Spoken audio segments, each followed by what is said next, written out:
ازيكم كل متابعينا عاملين ايه؟ يا رب دايما تكونوا بخير. راجعلكم فيديو جديد وهنعمل النهارده التورتيه اللي انتوا شايفينها دي، ما شاء الله اللهم بارك، حاجه كده قمر وتحفه جدا.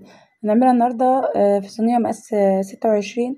تابعوا معايا الفيديو للاخر وان شاء الله اقول لكم على كل حاجه والتفاصيل في قلب الفيديو. بس اهم حاجه يا بنات اللايك وكومنت حلو منكم كده، ولو لسه ما اشتركتش في القناه يا ريت تشتركي في القناه. اول حاجه النهارده هنعمل التورتيه اللي انتوا شايفينها دي. طبعا في ناس كتير جدا جدا لو تلاحظوا ان التورت اليومين دولت بقت بالاشكال اللي انتوا شايفينها دي. خلاص الاشكال اللي انتوا شايفينها دي ده تورات بتيجي من بنترست. مثلا اي تور انتوا عايزينه، سواء سبايدر مان او فراشات قلوب، عيد جواز، اي حاجه بتطلبوها من برنامج بنترست بتنزلوها على متجر بلاي.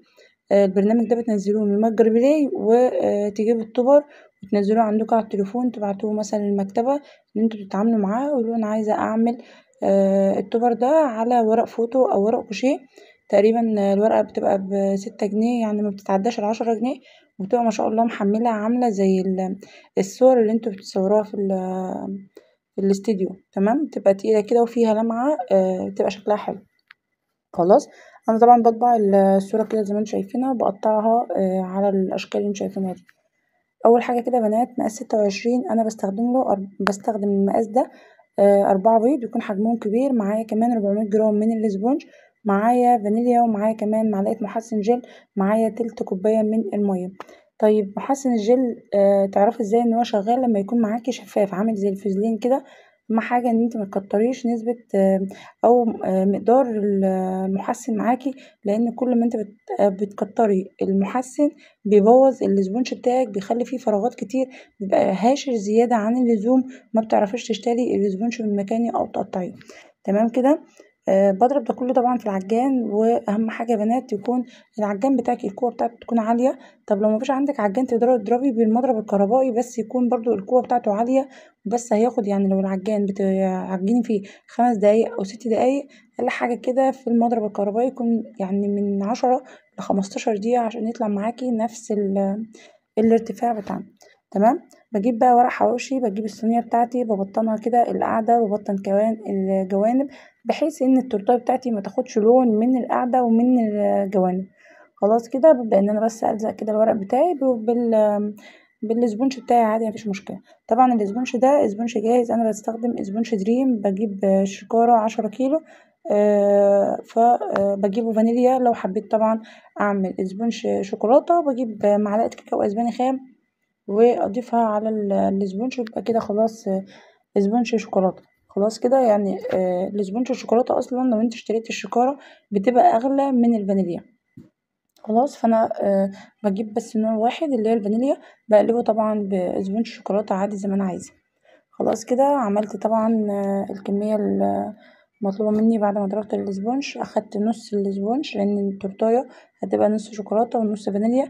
اخدت نص الفانيليا حطيته في الصينيه وسويته كده، والنص التاني معلقه كاكاو اسباني خام غير محلى. واهم حاجه طبعا الكاكاو تكون انت جايباه من مكان يكون موثوق فيه، لان الكاكاو ساعات فيه مضروب وتحس ان فيه رمله كده. تمام. سويت بقى الاسبونج بتاعي زي ما انتم شايفين كده بظهر معلقه عادي جدا، عشان طبعا السطح بتاعي يكون متساوي. خلاص بس خبطه بسيطه بس على الرخامه كده، بحيث ان الاسبونج بتاعي ميبقاش فيه فراغات زياده عن اللزوم. بعد ما الاسبونج بتاعي طلع قشرته وقطعته ل3 ديسكات بطبعا المنشار. اهم حاجه لو انت لسه مبتدئه المنشار ده يكون معاكي موجود معاكي في المطبخ في الشغل بتاعك، بحيث ان الطبقه تكون طالعه متساويه. يعني هي ما يبقاش مثلا معوجه حته عاليه وحته واطيه كده، الا اذا انت بقى متمكنه وتقدري ان انت تقطعي الاسبونج بتاعك متساوي. ده طبعا يعني استحاله ان انت تقطعيه متساوي.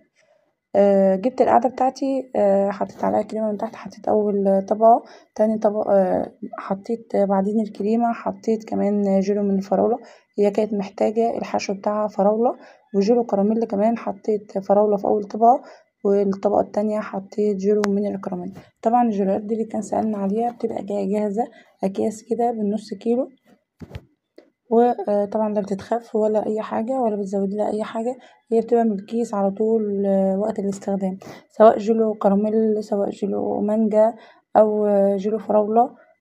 في كمان جيلو شوكولاته فيعني ايه الحاجات دي بتبقى جاية جاهزة. طبعا التورتاية دي مطلوبة مني ان انا اعمل درجات لون في التورتاية زي ما انت شفتها في اول الفيديو. فانا طبعا بعمل لها بطانة. البطانة دي اول حاجة كده بعملها لها بطانة خفيفة جدا، بحيث ان انا لما اجي اعمل التورتاية احط الكريمة الملونة ما يبقاش فيه فتافيت عندي على الكريمة، تبقى شكلها ظاهر كده، تبقى شكلها مش لطيف. فانا بديلها بطانة بس بحيث ان انا الم كل فتافيت الكيك معايا ما تبقاش ظاهرة في الكريمة الملونة. بجيب طبعا الكريمة بحط عليها لون موف، لأن هي طالبة تدرج في الألوان موف وبامبا مع أبيض كده، يعني ايه تدرج كده يبقى شكله حلو عشان يبقى لايق مع الطبق اللي أنا هعمله على التورتاية، أو يبقى لايق مثلا مع فستان البنوتة اللي هتلبسه. خلاص. الشغل ده اليومين دولت مطلوب جدا، اللي هي الطبارات دي بتدي شكل حلو جدا للتورتاية، وحسب طبعا ما العميل بيبقى محتاج يعني. خلاص هبدأ ان انا اعمل تحت كده اللون الموف المطلوب، وفوق بقى طبعا هبدأ ان انا ادرج معايا الالوان، وابدأ ان انا اجلس التورتاية تجلسة كويسة، واشيل طبعا الكريمة اللي بتبقى زايدة على البورد.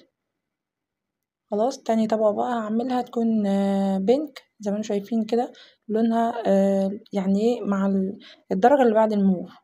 خلاص. ومن فوق برضو هبدأ ان انا برضو يعني ادخل كده الابيض مع البامبا مع الموف، تدي بس تشبيحة حلوة كده. خلاص التورتة دي طبعا اللي بيسألوني كتير بتطلعها بكام، انا بطلعها ب280 جنيه. عارفة طبعا ان هي هتطلع ازيد من كده او ممكن تطلع ازيد من كده، بس طبعا المنطقة اللي انت بتبقي شغالة فيها هي اللي بتبقى حاكماكي شوية، حاكماكي في التسعير بتاع التورت بتاعك، لان انا يعني في منطقة مش راقية قوي ان انت مثلا تطلعي التورتة ب300 و400 و500. انا عن نفسي بسمع اسعار بصوا خيالية او خزعبلية زي ما بيقولوا كده. اسعار بصراحة بتبقى معدية اسعار، لو انا قلت لهم هنا هيموتوني. ما اقدرش اصلا ان انا انطق لهم الاسعار دي خالص يعني. خلاص كده فطبعا المنطقة اللي انت فيها بتبقى حاكماكي شوية. هبدأ بقى ان انا اشيل طبعا الزوايد كده من فوق زي ما انتم شايفين كده بالسكرابر. كل مرة ومرة طبعا بتسحبي السكرابر من برا لجوه من الكريمة زي ما انتم شايفين كده، وامسحها طبعا من الكريمة الزايدة. خلاص انتي تساوي وش الكريمة تسوية كويسة. الحتة طبعا اللي تلاقيها واطية معاكي تقدري ان انتي تزوديها كريمة بكل سهولة يعني. خلاص. طبعا الأطراف بدأت ان هي برضو ما تبقاش متساوية معايا، فهبدأ ان انا اسويها كده لغاية ما التورتاية تبقى مظبوطة معايا، واخدها طبعا ادخلها الفريزر بقى لغاية تشد بس معايا شوية كده على ما اقطع، او اقطع كل الاشكال اللي في التوبر. طبعا التوبر ده بيبقى مش جاي متقطع كده، في توبرات جايه بتيجي كده جاهزة من عند طبعا محلات بتاع المستلزمات بتاع الحلويات وكده، بيبقى عنده توبرات فراشات بتبقى جاهزة. فبتبقى أغلى، يعني ممكن التوبر تجيبه 25 جنيه و30 جنيه، ممكن يعدي كمان. خلاص. فأنا بطبع بقى من بنترست، بجيب الشكل اللي أنا عايزاه بنزله عندي على التليفون، بعمله في المكتبة، بيطلع زي ما انتوا شايفينه كده، بيطلع بصوا ورقة على بعضها. فأنا بقطعه بقى، بقطع الأشكال أنا بالمقص.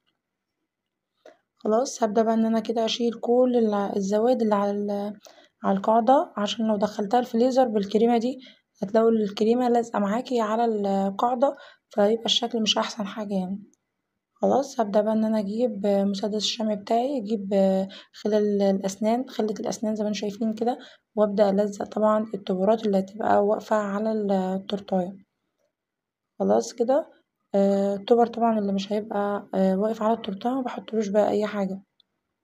خلاص اجيب بقى التورتيه بتاعتي ونشوف هنحط الطبرات دي ازاي. طبعا هي كانت جايبالي التورته نفس الشكل بالظبط، بس انا عدلتها فيها شويه حاجات يعني، او زودت لها فيها شويه حاجات. حطيت بقى جيلو تلميع على التورتيه من فوق، بتبقى يعني ايه عاطيه الصوره فيها لمعه. فانا حطيت جيلو تلميع على التورتايه بحيث ان هي تدي برضو لمعه للتورتايه من فوق، يبقى فيه لمعه في التورتايه من فوق. خلاص هعمل بس الشكل المموج كده بيبقى شكله حلو جدا هو مش باين في التصوير، بيبقى حلو جدا. الدوامة اللي انا ببقى عاملاها فوق دي بيبقى حلو مع مع الجيل الشفاف. الجيل الشفاف ده طبعا بيبقى جاي برضو جاهز اكياس كده. هبدأ بقى ان انا اوزع التبرات اللي كانت مطلوبة مني. طبعا التبر اللي مكتوب عليه هابي بيرث داي ده ما كانش مطلوب معايا، ما كانش موجود على التورتاية، انا زودت لها هابي بيرث داي. زودت لها كمان رقم 8. انا طبعا لما بكون معايا تورتاية بسأل طبعا عمر الطفلة قد ايه، اسمها ايه مثلا. بحب ان انا ازود الحاجات دي اكتبها انا. على بنترست برضك ممكن تعمليها عادي وتزوديها في التوبر بتاعك وبتعمليها عادي. خلاص عملت طبعا الفراشات زي ما انتوا شايفين كده. ما شاء الله اللهم بارك، يعني التورتاية كده تحفة. في الاخر بقى محتاجة ايه شوية كريسبيات كده على التورتاية من فوق. كان عندي كريسبيات كبيرة واللي هي الفرماسيل الصغيرة خالص، حطيت برضك منها كده على التورتاية بحيث ان هي تظهر جمال التورتاية. خلاص هوريكم بس كده في الاخر. انا كده بحط الفرماسيل الصغير. خلاص هي مش عارفة، هي مش باينة في التصوير قوي بس كان شكلها تحفة بصراحة يعني. هجيب بقى بتاع الكريسبيات اللي هي اكبر شوية، بس مش هزود يعني حاجات بسيطة كده عليها، هتدي شكل برضك حلو جدا للتورتاية. التورتاية دي انا بحطها في كرتونة مقاس 30 في 30، لان في ناس كتير بيسألوني انت بتحطي التورت دي في مقاس يعني في الكراتين مقاس ايه. الكرتونة اللي انا بحط فيها مقاس 30 في 30. خلاص ما شاء الله اللهم بارك، يعني التورتاية شكلها حلو جدا وقمر في نفسها. كانت معجبة بيا جدا لانها طلعت احلى ما هي كانت متخيلة كمان يعني. طبعا التوبر اللي واقف ده انا مش هعرف اقفل التورتاية منه، فانا بشيل التوبر ده بحطه تحت القاعدة. هي بقى اول ما بوصلها التورتاية بتحط التوبر مكان ما انا حاطاه كده بالظبط، وببعتلها الصورة كمان قبل التسليم بحيث ان هي تبقى عارفة ان هي مستلمة التورتاية سليمة 100%. ما شاء الله اللهم بارك، يعني التورتاية حلوة جدا جدا. يا ريت بقى لو وصلت لغاية هنا في الفيديو حط اللايك بتاعك الحلو وكومنت جميل منك وتقولي بتتابعني منين. اترككم بقى في رعاية الله، اشوفكم في فيديو جديد ان شاء الله.